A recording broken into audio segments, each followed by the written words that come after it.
Évangile de Jésus-Christ selon saint Jean, chapitre 3, versets 7 à 15. En ce temps-là, Jésus disait à Nicodème, « Il vous faut naître d'en haut.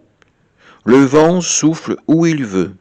Tu entends sa voix, mais tu ne sais ni d'où il vient ni où il va. Il en est ainsi pour qui est né du souffle de l'Esprit. » Nicodème reprit, « Comment cela peut-il se faire ?»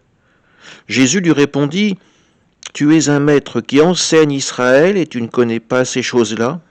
Amen, amen, je te le dis, nous parlons de ce que nous savons, nous témoignons de ce que nous avons vu, et vous ne recevez pas notre témoignage.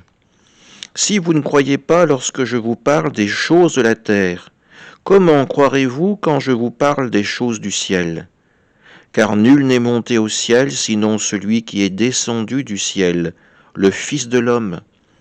De même que le serpent de bronze fut élevé par Moïse dans le désert, ainsi faut-il que le Fils de l'homme soit élevé, afin qu'en lui, tout homme qui croit ait la vie éternelle. » Acclamons la parole de Dieu.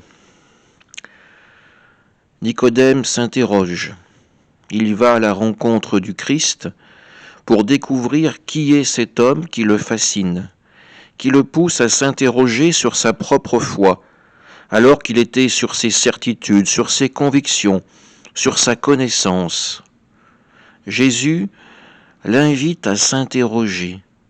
Il l'invite surtout à l'accueillir lui, celui qui vient du Père, celui qui vient pour lui annoncer une parole d'espérance et de miséricorde, une parole de renaissance. Suivre Jésus, c'est accepter de voir nos vies complètement bouleversées, de perdre nos repères, de n'avoir nos yeux fixés que sur un seul but, le royaume de Dieu, de ne tenir la main que d'un seul guide, celui du Christ, de n'être orienté que par une seule boussole, celle de l'Esprit Saint.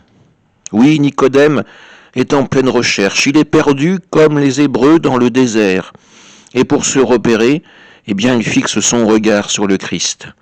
Puissions-nous également tourner vers nos yeux, vers celui qui est notre salut. Amen.